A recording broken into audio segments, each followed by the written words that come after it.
What's up, everyone? So I finally had some time to review some of the footage I took of this car while prepping it for sale. A lot of work went into this car. It might seem very short on a video, but that was definitely hours worth of what you're seeing, and compressed in 1 hour. Um, but this 2013 Camaro ZL1 has about 68,000 miles on it. We went over all the major components for its age, and it's drove beautifully when I got it, but I tell you what, it started to drive a lot better after I was done with it. Biggest thing being the transmission and brakes, things that, in my opinion, just go neglected. You know, everyone does their oil change, but a lot of other people don't look at the other components of a car. And that's kind of what I'm about here. That's what I'm trying to do here. I have a passion for cars. This is my personal animal beast of a third gen Camaro. I call it a ZL1 because it actually has a ZL1 LSA engine in there, and it was kind of inspired, as you can kind of see the similarities there, with a nice ZL1 lid. But I guess the big thing here is I just want to change the way that we buy and sell cars. You know, I want to make it should be fun. I really enjoy buying a car. If honestly, it's a fun process for me. You get to test drive it, you get a new car, you get something that you're not used to, and it should be fun, and it shouldn't be riddled with fees. So everything I list is the price that you see is the price that you're going to get, other than paying your normal stuff that is all government related, which is your taxes, your title, and registration fees as applicable. If you bring a plate in and you have a transfer, I can take all that stuff, I can take care of in-house, your taxes and your title fees, and that adds up. So in the next hour or so, you're going to see some of the work that went into this car. It was one of the first cars I started doing this whole process with. I call it the Lube and Love because we look over all of the fluids, and then also give it some love, tender love and care, you know, with cleaning it and detailing it, and just little things, whatever it needs to drive and be drivable. I'd like to say I have pretty high standards on whatever I drive. I'm prepping these cars as if I'm going to give them to my wife, for example. You know, I wouldn't want my wife driving around in a rinky-dink thing. So it's drivability, safety, and longevity of the car, so you have a good car. That's kind of what I'm gearing, what I'm selling towards. And if I wouldn't drive it, and look at this thing. This is what I drive, one of the things I drive. And then that's my little Hot Wheels daily driver. It's a V6. Yes, I got the V6 because I drive a lot. So even I understand there's a need for economical cars, yes. But if I wouldn't drive it, I don't want it. I don't want to buy it. I don't want to deal with it, you know. I guess I have some standards of my own. And the big thing is, you come test drive this car, you're going to see it's worth the price I'm asking for, honestly. Yeah, I need to make a little bit of money. Everyone does. This is kind of something I want to start, so when I retire from the military, I have something to go to. Not to get on a soapbox here, but a lot of people do retire from the military and have nothing to do afterwards, and it can kind of get a little depressing. But I'm not going to go there. Let's not go there. But currently, this car is for sale. I had some time. It's been for sale, but I finally had some time to put this video together and just compile all the video I took while putting it together. And then, of course, if you check out my Instagram, Motos LLC, you'll see some of the videos for this Corvette we just got in on a trade. It's a beautiful 2003 Z06, and I kind of started transferring all my videos into Instagram Reels just because it's a quick way. When I first started some of the first cars I got in, I was doing them this long format. It's kind of interesting. I was able to sit through it. You're going to learn some things. So I did the same, even more for this car because it was an older car. It needed a lot more lube and a lot more love. So that is my patented formula of Lube and Love. And of course, we still have our Hendrix Motorsports Camaro back there. But if you're looking for a ZL1, don't be afraid of high mileage. It's a beautiful interior car. Let me take you in here. It's got, you know, this is a 13. I feel like they still had those awesome color schemes in these cars. The ZL1s never came with the crazy colored seats because they always came with suede, which you can see this interior is very clean. It has 68,000 miles. I don't have the key on me right now, but I can go grab that. 1 second. So we have, well, of course it went away, but we have 68,000 miles on this car, 231. You know, I'm in a closed garage right now, but I will start it for just a second or two. Okay. So I've driven, let's see, get to our trip. I've driven about 350 miles on the car. I actually drive these cars after I get them all set and together, knowing that I'm comfortable, that they're ready for the road. Here's my business card for you guys. So these cars are ready for the road or track if you're an enthusiast like me. Now I don't mess around with these cars. Yeah, I'll do a few pulls just to make sure everything's running as it should. You got to actually sometimes treat a car a little rough to really see if there's any issues with it. And I want to say rough is a bad word, but you got to get it close to its limits to see if it's acting like it should be acting. This one also came with the magnetic ride control, so you got your selection between Tour and Sport. That's definitely a difference you can feel. Let's pop the hood really quick. We got the hood open here. Now, so this is the reason why I drive these cars, because if something's wrong with a car, it's usually going to happen within the first 300 miles. When, you know, honestly, the first 100 to 200 miles, something's going to happen. And one day after driving it, I put it in the garage. A week passes by, I pull it out so it can just warm it up and idle. And I start getting this sound. I'm like, oh boy, but I knew it was something off the serpentine belt. And I know this isn't on the video I was doing, so I figured I'd tell you guys about this now.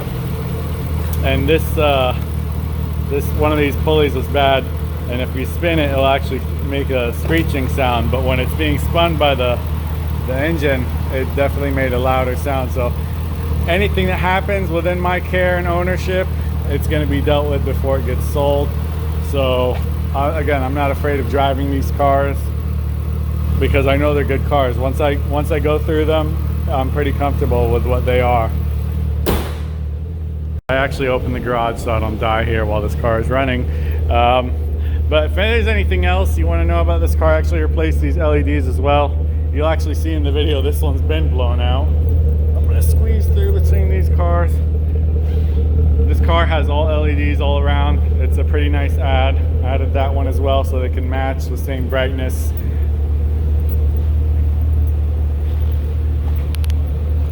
I mean, this is also a very nice color. You don't really see too many orange ZL1s. Got full LEDs up front.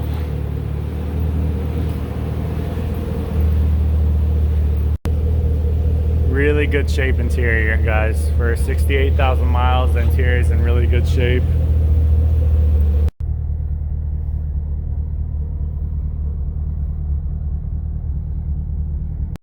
This car also has a heads-up display, which is really nice. It's pretty visible even with sunglasses. They weren't too bad back then. You have 100% clear dash. This car has no issues, no lights. Everything has been looked over. Everything has been resolved. If it did have issues, which it really didn't have much for issues, just little things.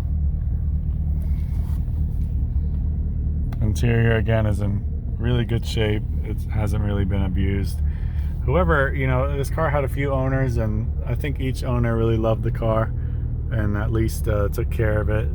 It was it's definitely a good example of a clean ZL1. If you have any questions about it, want to come for a test drive, you know, don't hesitate to reach out to me. So mechanically speaking, this car is done. We're going to start cracking into the 2013 Camaro ZL1. First issue I already have, when I picked up the car, it had a dead battery. I jumped it, Tried to charge it. It's not taking the charge. It's definitely dead. One of the cells or more are gone on it. So we're gonna pull it out, get a replacement, and then finally actually get to drive the car. And I have one other issue I'm going to show you guys later that needs to get addressed before we do that as well. So all of this was already removed at the auction because they obviously had to jump it.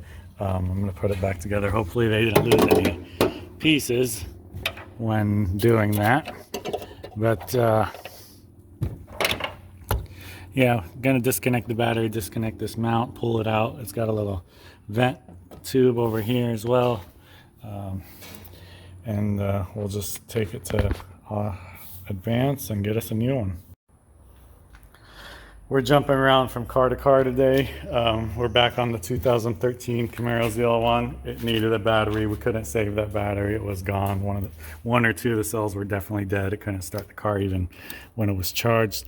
So we're going to clean up this compartment here, vacuum it out, clean it up a bit, get the new battery in, and then we're going to get to another issue this car has. Nothing too crazy, but definitely needs to be addressed before we go any further. So we cleaned up the interior. We're going to go ahead and get this battery mounted and plugged in. And then our mount, where did that go? It's right here. So get one of those bolts out from here. And it's somewhat convenient because you can just slide this one through here. Okay, so we'll tighten everything in a second. And then with this battery, since it's in a trunk, to avoid it leaking, it does have a vent plug-in, and it has one on each side, but since the vent tube is on this one, we're plugging it in here. It has one available here as well. So we got this vent tube. Make sure that doesn't get kinked or anything. So yeah, we're just gonna tighten it up. Now we have a fresh battery in this car. We're not gonna have problems starting it. And this thing's, I think, has a 3-year warranty. So if you ever run into any issues, you give me a call, and as long as it's under warranty, I'll help you out with Advanced Auto Parts. So just to wrap up the battery section, these are 13mm bolts. These are the 10mm bolts that unloosen the clamp system on the terminals. Go ahead and close that up. I'm gonna put away everything on the rest of the trunk a little later. Like I said, there's something more important to address right now so we can truly test drive the car, and that's gonna be on the underside. So upon picking up the car from the auction, I instantly felt an issue after hitting one of their speed bumps. I'm gonna just look around here and see if anyone else notices it. If you're guessing, if you're about to guess, and you probably see something very strange in the wheel area, you're probably guessing, hey, why is that bolt hanging so low? Because someone took it apart and did not put the sway bar link in correctly because they just didn't add any of the bushings. So when I got this car, they did note that the shocks were replaced. So while doing that job, someone just probably didn't install the sway bar correctly and either lost the bushings and just slapped it together, or just simply forgot and doesn't know what they're doing. I'm not quite sure. But I'm gonna look over the whole suspension. The front looks good. This wasn't an issue in the front, thankfully. The front sway bar link's actually designed a little different, so they didn't make that mistake there. But I already have a solution. I got some of these sway bar links by Moog, the problem solver, exactly. I went with Moog rather than the OEM GM part because, let me open this really quick. So like I said, the issue we're having up there is someone forgot these bushings and just decided to use the bolt, and that's why the bolt is hanging, because all of this additional space is missing. Essentially, it's the bolt goes through, you have the A-arm sitting between these two bushings, and then you have this rod, and then you have the sway bar sitting between these two bushings. This is a kind of a nice piece where it fits into the bushing as part of not just the nut, but also kind of sits in there perfectly. And then also, this is what I like over the factory is instead of plastic, they use like a hardened aluminum, essentially kind of a spacer. But we're going to take the top apart, get these new parts in, and then we're going to test drive the car. We haven't removed it yet, but as you can kind of get an idea, this is why the person didn't realize what they were doing, because this is all space that bushings would be in, but when the car is lifted off the ground, this bolt is not hanging. So, but once you drop it, this bolt hangs. Luckily, it was not scraping the interior of the wheel. It was a hair just away from that, and it didn't cause any damage from inspection so far. I just took this side out. The easiest way to get to it is obviously taking off the wheel. Again, here's the plastic. This is plastic versus this nicer strengthened aluminum. The bolt is the same, but we got new bolt, new everything, and that's the top nut. So what we're going to do is go ahead and disassemble this and reinstall. You start with the bolt, a washer, and then a bushing. You go through that hole right there, and then you're going to come out the other end and you put another bushing on this end. So let me put that here. You're going to put another bushing on this end. I could really use two hands, so I'm going to take a pause. So after your second bushing, you slide in the aluminum sleeve, and then you're going to add another bushing right there. This bushing that you're going to add has the washer, then the bushing. 1 second, I'll show you where it's going to go. There you go. So just to recap, you have your bolt, a washer, a bushing, a washer, aluminum sleeve, a washer, a bushing. Then you're going to go through the sway bar, which will probably have to lower the vehicle some to get some tension back on the suspension. Then you put your final nut, which it's a one-piece nut and washer with the last bushing. We're going to tie this side up 1 second. So I was able to start the thread just a bit. Touching the wrong place, looking through the camera. Just started the thread just a bit through the sway bar, so that's what it's going to eventually look like when we tighten it up. So that was rather easy. I didn't even need to load the suspension, honestly, because I just had my good old drill do the work for me, and I held the bottom one with a ratchet. So essentially you want to tighten this down to where you will see about 3 threads of the bolt, and that's where you want to be. So now you can see this is tight, the bolt's tight, it's not hanging out. That's what we had the issue. There was no bushings. So the ride's going to feel a lot better now. So while we got the wheel off, the wheels are actually going to come off again because we need new tire pressure sensors for all the wheels. I'll get to that later. But I like to check the brakes. We have a decent amount of meat. We have probably about half of the brake life left here. So that could be, depending on how you drive, that could be between 15 to 30,000 miles. If you're more highway, obviously you're not using your brakes, so you're going to get more life out of them.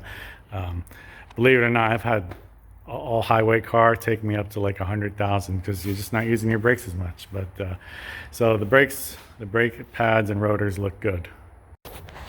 Okay, so we got this side done. Same thing, really easy. I mean, I don't know, like I guess I worked on suspension before and have some experience with it, but it's like I don't know how you mess these things up. But again, this car does have new shocks on it. They are the magnetic ride control shocks. They were replaced, so that's a good bonus. I'm just going to take a look at everything else down here, since we know it's been somewhat played with and properly, make sure it's all safe, because this is honestly truly a safety concern. The car was riding like crap because of it, even just at parking lot speeds. And we'll check our sway bar. I'm going to get a ratchet on these, make sure they're actually all tightened. But for the most part, everything kind of looks normal, and we're going to take a look at that like we always do, so make sure everything's straight. This rear pad and rotor looks just the same as the other side, so we know we don't have any weird uneven wear and tear, so it's all good. We're doing some more work on the 2013 ZL1. Don't worry, the car's not on. That's why that engine light on. The tire pressure sensor thing we're going to deal with in a second. But what I'm working on now, after the test drive, the car drove phenomenal. It was a good drive. I'm still going to do everything I do to all the cars I get. But when I was throwing a signal, I'd get this. So the previous owner apparently put LEDs around the car. So I've had this issue with my own cars. I know how to address it. It's really a matter of resistors. I dug into the back, and we're going to go there in a second, and fixed one side, so I'm signaling on the right. And now we're good here. We're not getting that issue. We're getting out on both sides initially. Here's a signal on the left. Then you can see it speeds up. So we'll go to the back and show you what that's all about. So the reason this happened is these resistors were definitely bad. They were getting really hot. Resistors get hot, but these were getting really hot. And I don't particularly like the way they were originally wired all the way in the back of the wiring loom. I like to wire mine directly to the bulb. That way, the way they had done it essentially is both resistors were feeding both of the green and the black wire from the very beginning, rather than when they split on the harness. And then that way you know each resistor is particularly just concentrating on one light bulb after they branch out, rather than both resistors on the same one. So who knows if this even ever worked right for these people from the get-go, and they probably just lived with it, because what happens is, as you saw the fast flickering in the inside, I'll show you in a second really quick. So you're still going to get a signal, but it's going to go fast. And the reason being, it thinks the light bulb is burnt out, so it's going to do this. Now, when we get to this side really quick, one second. So I don't have everything reconnected. But you can see how this is a slow pace, normal signal pace, tick, tick, tick, tick, you know, whatever. But then the other side was super fast because the resistors aren't working. The point of the resistors is LEDs don't use as much energy as a traditional bulb. And when, I'm going to turn that off. Since they don't use as much energy, it gives the car a cue to think the light bulb is out, and then it starts flickering like that. So I'm going to redo the other side as well. This is exactly what I'm trying to document. Is I could have easily said, oh, it's just the resistors, buy the car, whatever, you know.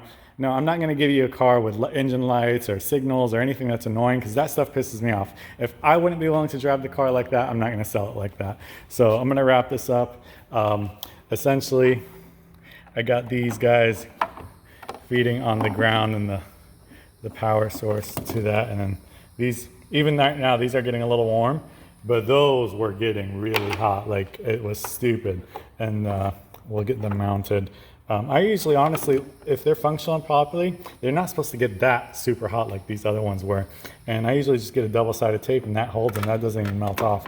Just keep them away from plastic.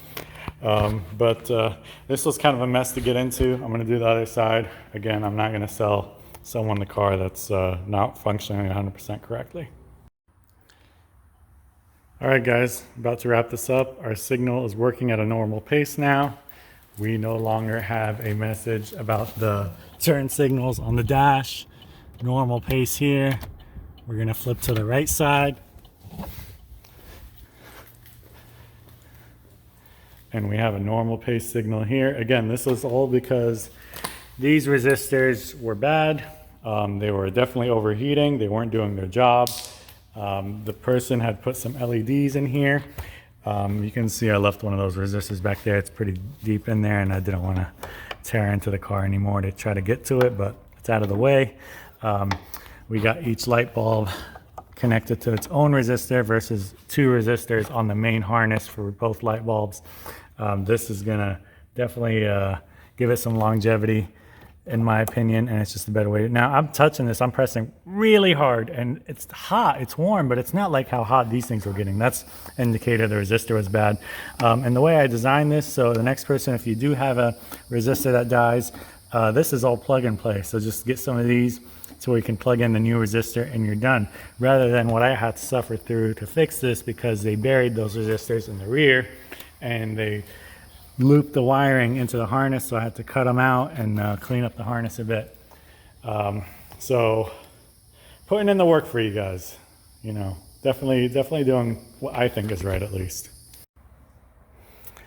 While we're back here, I got the tail lights all put together. I do have some somewhat bad news. This floor piece is missing on this car. That would make this a hard flat surface, so it's got the semi rug, but unfortunately the floor piece is missing.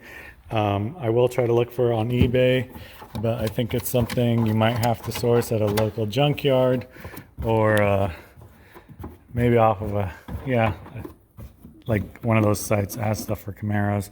It's probably going to cost 50 or 100 bucks, depending on where you get it from. But we're going to tighten up whatever we can in the trunk, and we're done back here. But I'll try to find it if I can. I love the LSA in this car, and that's why I have that LSA in that car too. So, oil change, 5W30. We'll see how much quarts this car takes. Probably 8, but we'll figure that out pretty soon. I'm going to open the cap here. I'm going to pull the dipstick just a little to let it breathe, and we'll get to the bottom and drain it. For the sake of increased aerodynamics, we have this shield, which we're going to have to remove just a bunch of bolts to get to. You can see the oil filter right there, and the drain plug is going to be nearby. I wish they would have just, cut a little bit of the shield out, but whatever. So I got the pan over here unbolted all the way to the front. I'm getting enough flex on it, just enough to get my drain pan here. Already got the plug pulled, it's emptying out, and I got the filter started. And once that stops leaking a little bit, I'll turn it some more and take it off. But I'm just doing the usual here.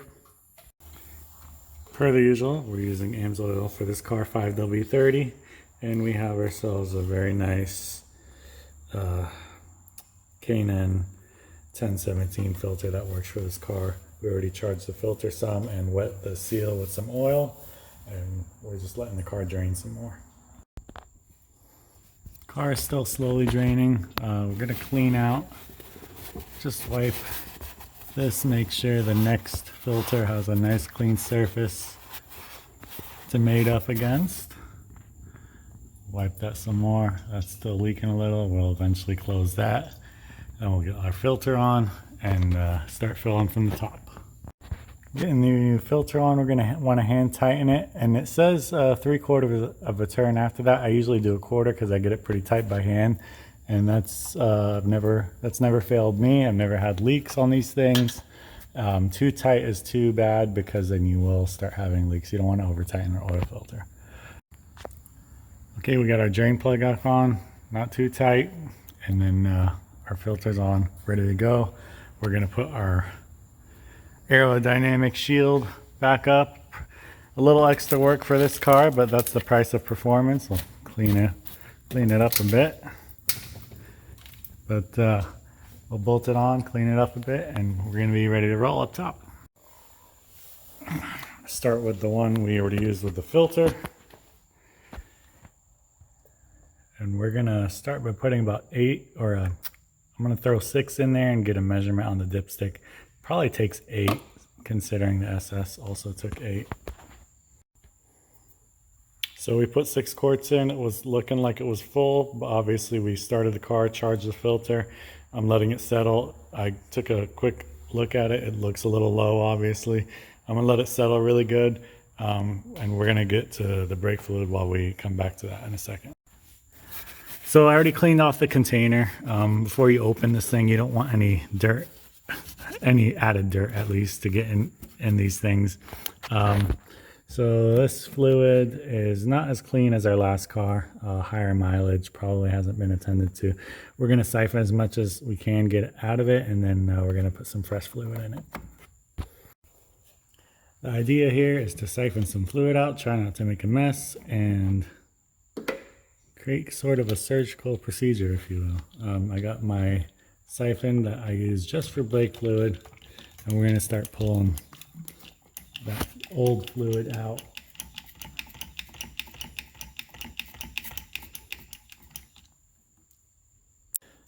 Depending on the design of the container is really going to determine how much fluid you can get out.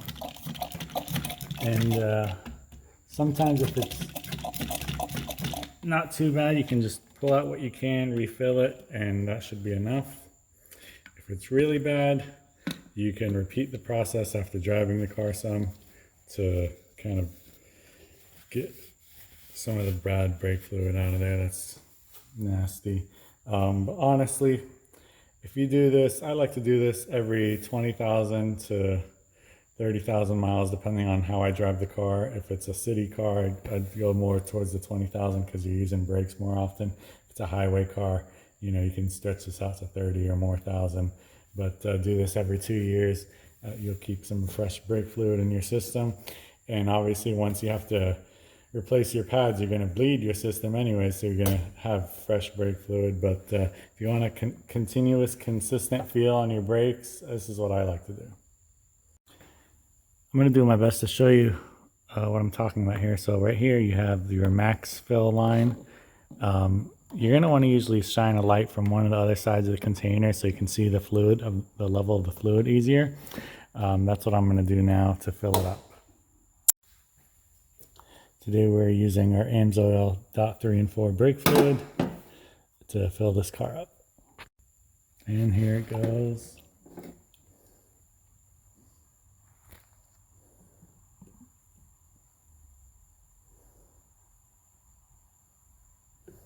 Okay, so this is what I was talking about, getting the light at a different angle so you can see that max line. There we go.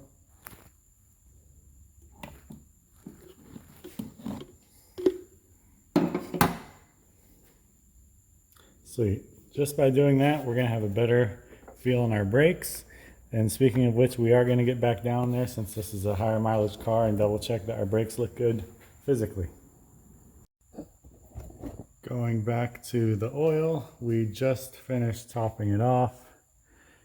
And I know it's hard to see, or sometimes really impossible to see, but we want to stay somewhere in between these two lines. I did 8.5, it was almost in the center, so I went ahead and did 9, and it's right up to the edge of this top right here in that full zone. So that's its happy spot in my opinion. I like it when they're happy. So we got our oil done, our brake fluid done. I'm going to check on this air filter. I actually have a suspicion it's possibly a drop-in K&N air intake filter because there's a K&N sticker here, so we're going to have to check that out. Definitely top off our windshield wiper fluid with actual windshield wiper fluid, not water. So give me a second to do that. This is the good stuff I like to use in my own personal cars, and that's all I'm going to use here. Oops.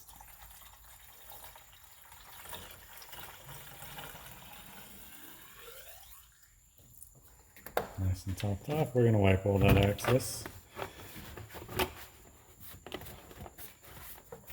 Luckily, this is just windshield wiper fluid. That's why I don't really care to use a foam.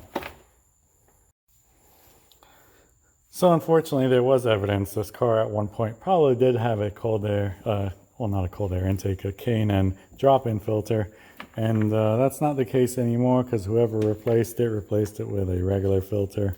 Let's go ahead and pull this out, see what it looks like. Filter is not in terrible condition, and the box is pretty clean as well. Some dust in there, some sand, so I'm gonna vacuum that out. But whoever buys this car, I would recommend either going with, once you got to replace the filter, go with a K&N drop-in filter if you want to just keep the stock intake box, or just go all the way balls to the wall, as they say, and get yourself a cold air intake. They suit this car really well. This Alce definitely deserves more air.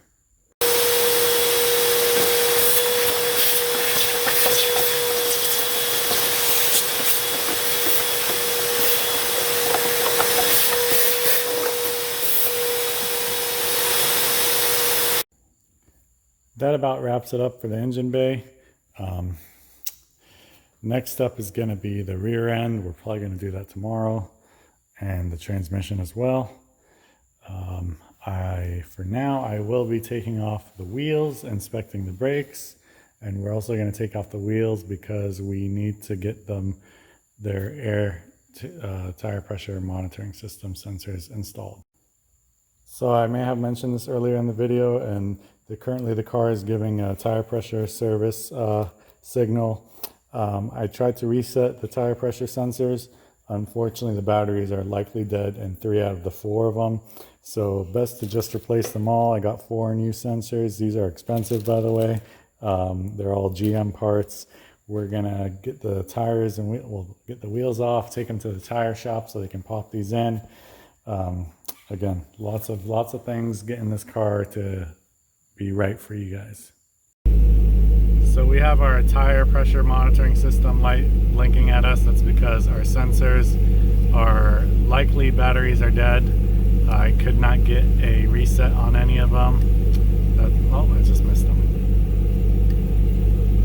So I had one of them was able to get a reset, but once you can't get the other 3 in, it just messes everything up. But I did get those 4 new sensors, and what I want to do here is try to set the new sensors, and you hold that set clear button until you get this message, and then you go up and click yes. You're gonna get that annoying honk, and the idea is once you get the signal, you follow it from the driver's side, you get that little signal light lights up, and that's the tire you want to initiate.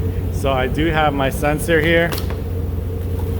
I'm gonna actually just use my sensor reset machine thing here, and it should pick it up. Okay, it picked it up, so that's a good sensor. Now it's not gonna pick up air pressure yet because these are not installed, but so my next one is this side. So for example, I'd be going against this tire right here, but these sensors aren't good, so I'm just gonna make it pick up this sensor. Okay, then when you go to the back, it's gonna give you the signal light over here. We're gonna make it pick up that sensor.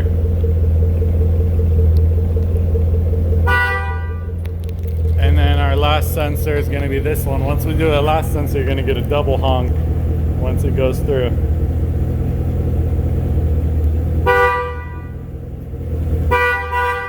Okay, so normally,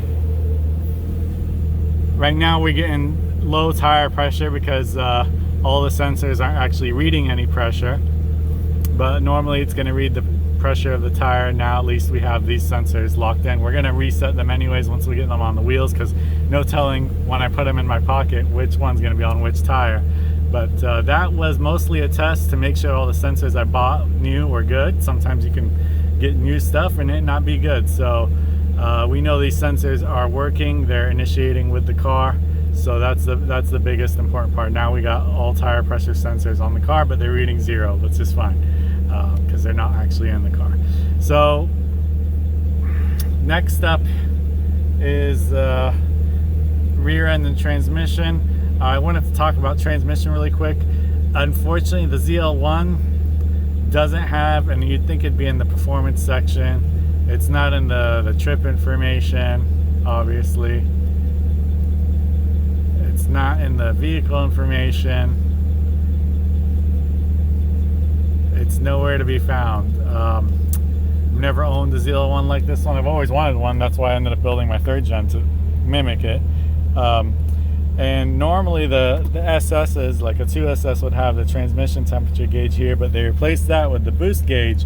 So you have no idea what your transmission temperature is in this car. So it's critical information, in my opinion, especially if you're like me and you like racing. But it's also critical information to know that when you're gonna do any maintenance on your transmission, because it's very specific on what temperature it needs to be at for the operating level, so you can check the level. But enter, and I know I'm not doing my cuts like I normally do, enter this box. I got a scan tool that's going to tell us our transmission temperature. When we do end up doing our transmission, we're going to make sure it's right. So stay tuned for that. I know this is going to be one long video, but we'll be back. Okay, we're under the 2013 Camaro ZL1. We're going to do the rear end. We got our fill plug and our drain plug here. We got it warmed up a little, and we're going to drain it. I'm going to actually use one of these containers to see what comes out, so we get a measurement of what was in there. And let's get started. Okay, I got the fill plug off. It's normal for it to just drain a little bit. And we're gonna get this guy off. This is gonna be hot, so I ran out of gloves, but I'm gonna use this towel. And this is gonna get messy, so let me put the phone down. So this has definitely been changed. This is actually really clean.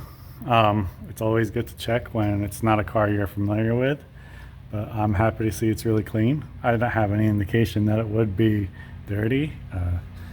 There was no noise in the rear end. It was driving beautifully, but this car must have been actually decently taken care of, to be honest, mechanically. I'm gonna let this continue to drain happily, and we're gonna fly over here. We are using some of the same fluid we used for the other cars. AMSOIL doesn't have a recommended fluid for a lot of the Chevy rear ends, the smarter ones, as I like to call them, usually the ones with the electronic limited slip. But this one we're using for a lot of our cars, actually. For the 13Z01, I use it for my 2018 RS with the limited slip, and we're also using it for this beast. The 1LE actually did take AMSOIL, but with a GM additive, so I went with the AMSOIL just because I had some. This might take about 2 quarts. We'll see what it wants to take, and obviously our fill plug is going to determine the final result. Let's get this into our pump tank and get started.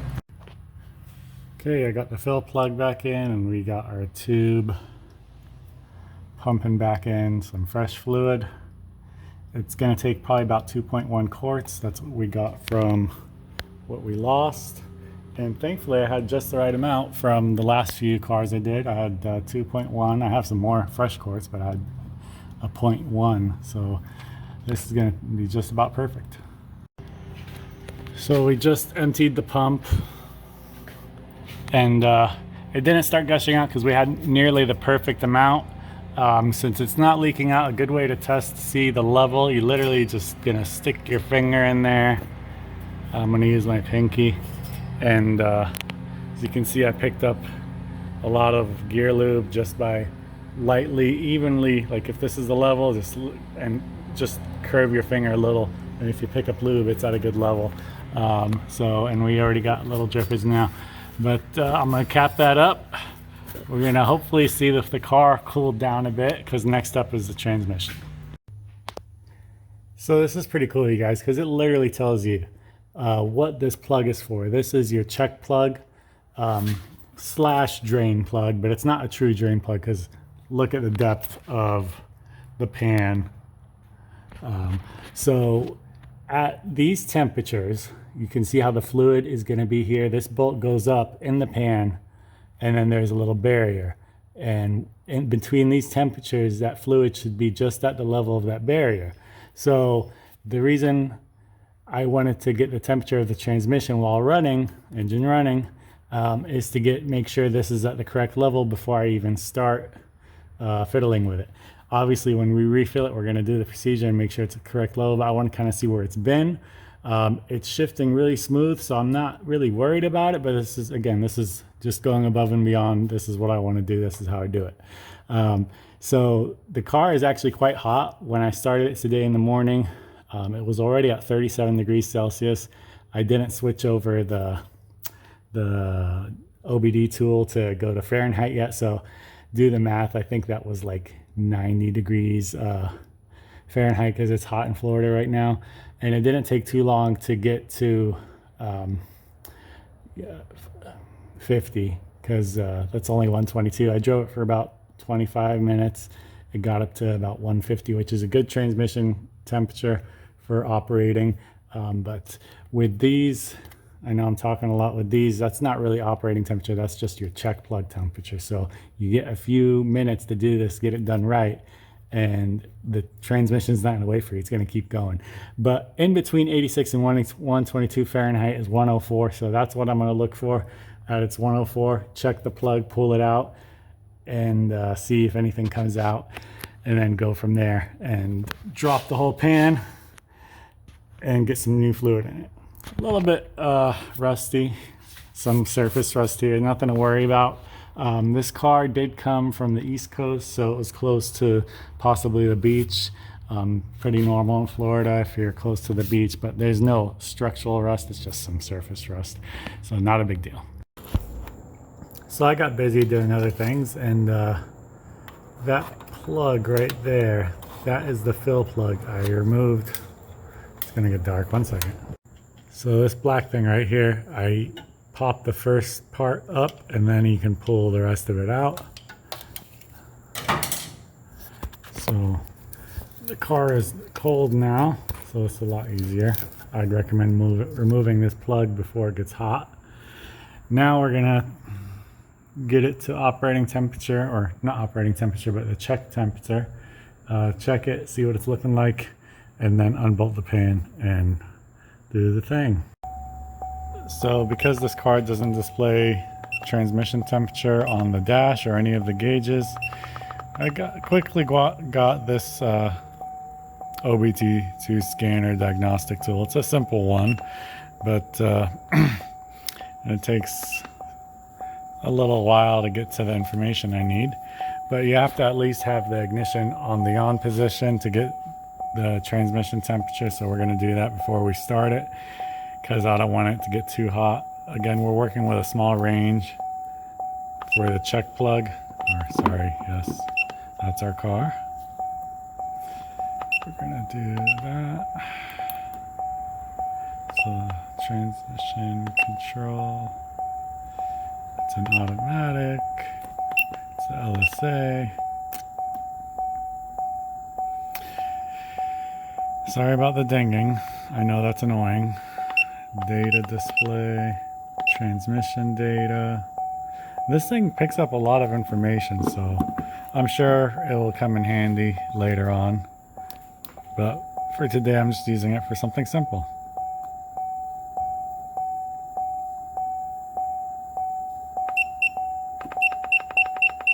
Gotta get to the transmission temp.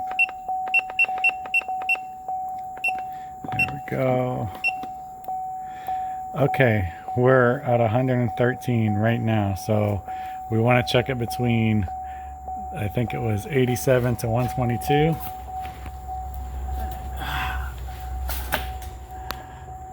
It's 86 to 122. So we got some wiggle room. I say we take it, get the car started. To check it, you're going to want to cycle through the gears, put it to park, and then pull the check plug and see what it does. So we got the car on the 4-post, so we definitely want the e-brake on. I'm holding the brake with my foot, and we got this telling us it's 113. We can even go to a graph and it will still tell us 113 with a graph. I'm gonna just put it in reverse, put it in neutral, put it in drive. For fun, we'll go all the way to M, back to drive, back to neutral, back to reverse, and then into park. So we're at 115 degrees, so let's get down there and check it. So I've already taken this loose just a little. I should be able to get it hand loose the rest of the way. So at this point, nothing should really come out, and that's perfect. So it could be low, but at least we're not overfilled. Overfilled is usually worse than low, to be honest. So let's go ahead and shut it off and get this started. So this is why it's important to check the fluid when the engine is running, because without the engine running, this pan actually starts to fill a little higher and it drops all of this fluid so far. So that's why I call that the check plug / drain plug. So that's going to get us started, but there's still a lot of fluid in this part of the pan, and then even up to here. So this is why I wished on my truck they actually have a drain plug, and I wish they would have started putting those in. Me personally, for my car, I would install a drain plug, but that's going to take a lot more work. And it's not, these modern cars, it's not a bad idea to just open the whole thing. The seal is replaceable, or doesn't always have to be replaced. And if it's in good condition, you don't have to replace it. But let's get started. So before using the power tool, I did break them all free by hand. These are not on very tight. Transmission pans are not on tight, so don't retighten them too hard either. So now that they're all loose by hand, I'm just going to slowly start backing them out with my drill. Some advice to try to make it less of a mess. I'm hoping to kind of guide everything in this direction. So I unloosened everything from here. I kept the bolt just holding that end and unloosened all the back, not completely, but they're kind of still there, and kind of kept the bolt here and unloosened these. And then I pulled it down to where it would separate. The seal seems good. It doesn't seem like it's stuck to anything so far. Now I got the pan actually loose. So now we're gonna slowly start unbolting these so we can get the fluid to come backwards.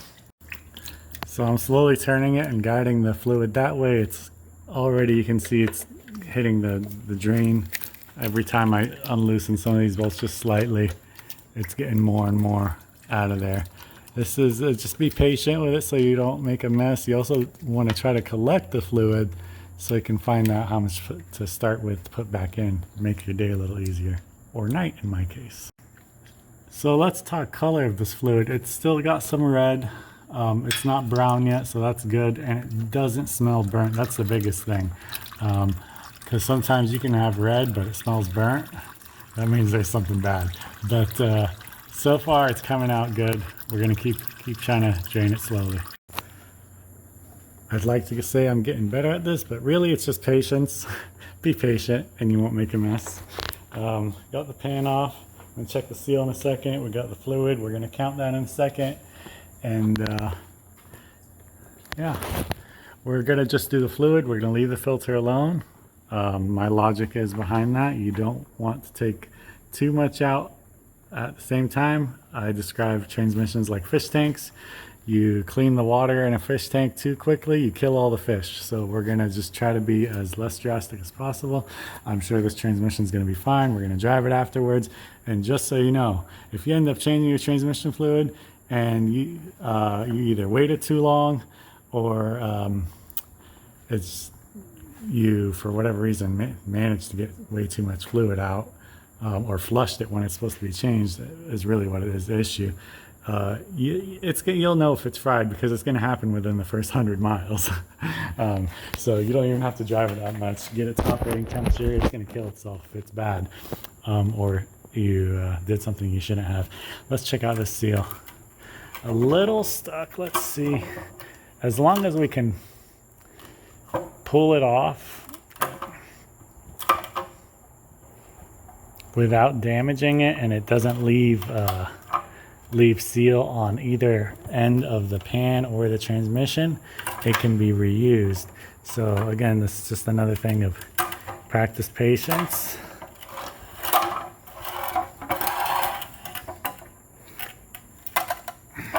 Just again, as long as when we take it off, it's not leaving a big chunk or a huge amount of seal residue, we're actually looking pretty good. I think it's definitely reusable. It's not kinked, it's not bent. We're gonna go ahead and reuse this and it'll be fine. And the surface is clean, left the surface clean as here as the transmission, so it's definitely reusable. Let's get going. For this 2013 Camaro ZL1, the automatic transmission, which is the TR6060, takes the blue ATF automatic transmission fluid from AMSOIL. We got the pan all cleaned up. The most important part is to clean up that magnet, which is now squeaky clean. I still gotta just wipe down the seal and double check it, make sure it's not damaged before I do have a new one just in case, but if this one's good, we're gonna reuse it. And just double take up there and clean that up to make sure the seal is sitting in a clean surface. We drained about 5.5 quarts, so I have 6 quarts ready to go. We're gonna put it in our pump system, and we have the fill plug already unplugged. So we're gonna put this back together, bolt it on, and then start filling it. So really quick before I put the pan back up, the seal was good. We cleaned that up. There's some notches. There's only one way you can really put this on, and there's these notches that these little stubs stick into, as well as that you're going to find that on the top portion as well. But while the pan is still out, we're going to want to explain how the check plug works. So the fluid levels up to the pan, and if it's overfilled and the engine is running, it's going to pour out. But you can see how much of a reservoir you have over here. So this isn't really a drain plug, but that's why I worked the fluid towards the back as I was slowly trying to take the pan off. Let's put the pan back on now. Okay, this is coming along really well. Again, you don't go really tight on these. It's a very low torque. I believe it's like 15 pounds, something like that. I go by hand. I'm pretty good with that, the feeling of it. And that's why I broke them loose by hand, to kind of get an idea of how much I'm going to return them at. I got my check bolt still a little loose, just hand tight, because I'm going to fill it up, get those quarts in that fill container. We're going to fill it through our fill plug, which is up here. And then once we have it filled, we're going to start it, get it to our not operating temp, our check temp. I'm going to shoot for like 104, which is between the 86 and the 122. And that should be its happy spot. Pull our plug, see if anything comes out. If it does, it means we're overfilled. If it doesn't, we might need to add more. But we got 5.5 out. I'm putting in 6, so hopefully a quart comes out, or half a quart comes out. That means this has been at a good setting since we started. Okay, our jug is filled with our AMSOIL. We're gonna crack open our valve. And there goes our fluid into our fill plug. So that's gonna be 6 quarts. 6 quarts going in. I actually marked the 2 quart line. And we got our straw sucking from this end, so when we get to the low part, we're going to tip it a little bit, but for now we're just going to let it do its thing.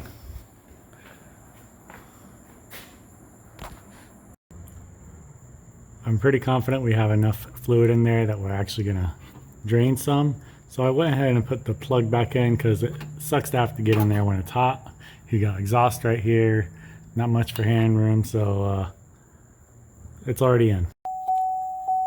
Because it's so hot in Florida, the transmission temperature is already at 102. Plus, it's obviously in a hot vehicle. We haven't started it yet. We're going to go ahead and start it. And once it gets to 104, we'll do the check plug. Okay. It's already cooling down because it's cycling the new fluid. So,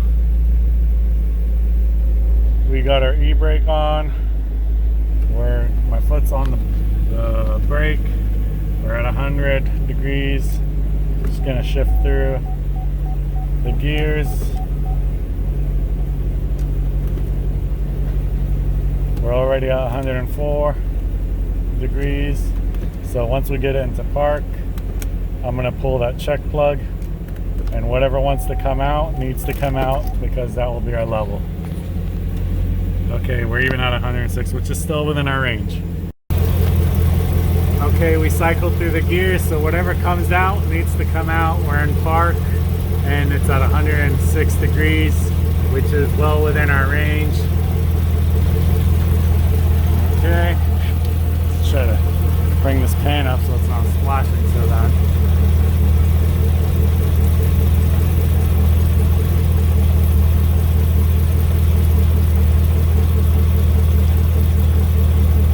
That's good. We're gonna let that just casually flow out. It should go until it stops, until maybe it's like a drip drop.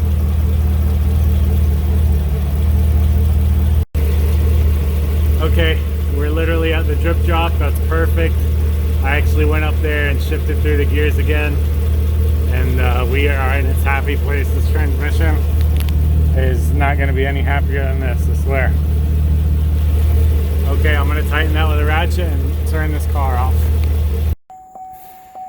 We completed that procedure between 106 to 113. That's definitely within the range. I'm going to shut this off. So that's good. We definitely got it to flow out. And this is what came out in addition to what we had put in. So honestly, it took about almost all those 6 quarts. So it was probably low by a quarter of a quart, which is not bad. It's probably been serviced before, in my opinion, chances are it has been, or maybe it hasn't, and whoever had it just didn't drive it very hard. But the fluid was decent. It shifted really nice when I was test driving it before this, and that wraps this car up about almost everything. We still got to do the tire pressure sensors. My tire peeps are actually on vacation, and I really like using them to do stuff for my tires, wheels. Once you trust someone, small business, you know, you keep going to them. So let them take their vacation, well deserved, and we're gonna have to knock that out next week. We got all our wheels and tires off the car, the ZL1 we're working on really quick. Since we have everything off, we take a quick peek at our brake pads and our rotors. They all look good all around, good even wear. We got about half of the life left on these in the front. The back's probably a little bit more. You know, the front takes most of the beating.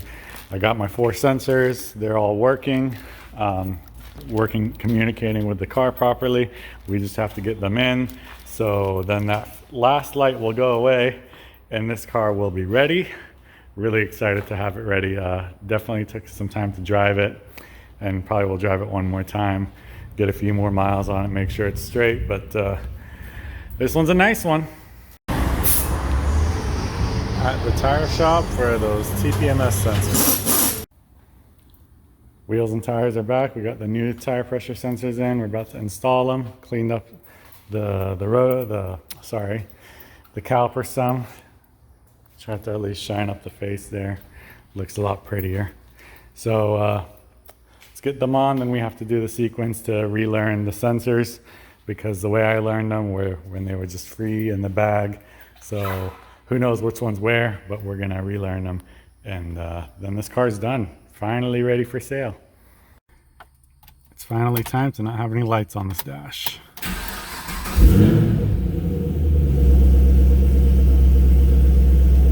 That's normal, because we got to reset them.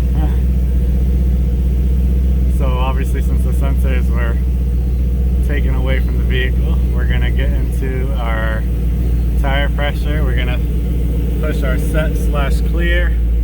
Do you want to relearn? Yes. Tire active, learning active. So it gives you that honk to let you know. And it's going to give you a signal light that it wants you to cue this tire first, and then you just go around the car. I got this guy. Usually hits the tire pretty well. Sometimes you gotta come from this side. There we go. It really depends on the wheel. So, sometimes they go from the tire, and this one caught it a lot faster from this side, so maybe from the tire. Go. This one. Alright. And our last one. We're going to get the double honk when we're done. There's our double honk. And this car, I believe, is 35. Or 30, once I'm at 32. So they were sitting in my bed truck in the hot sun for a while, so I'm gonna let them cool down. We can go ahead and turn this off here and let them cool down and get the tire pressure while they're definitely cool, and set them to the right 32 psi pressure. We're done here. This car is almost done. Well, pretty much is. Now I just got to get nice pictures of it. I hope you guys enjoyed this video. Hopefully, maybe if you already have a ZL1, maybe it helped you do some work on your ZL1. It's kind of another reason why I'm doing this. It's a good how-to almost. It's not a perfect how-to, but you know, hopefully as I'm talking through what I'm doing, maybe you guys learn something and can take it and make sure you take care of your car. If you have any questions, you can put them on the comments. Or if you're interested in any of the cars I have, or you're looking for a pretty cool car, not my car, that's mine, but just let me know. I'm doing this more for the cars and the passion of the cars. I need it to make me just, you know, pay for my time a little bit, but it's really not I'm not over here trying to do a cash grab, y'all. It's really the love for cars. These cars are going away. Camaro's not going to exist anymore. If it does, it's going to probably come back as an electric SUV. So we really need to learn how to take care of these things and keep them running, so 50 years from now we can see them on the road. Hit me up. Look forward to doing business with you.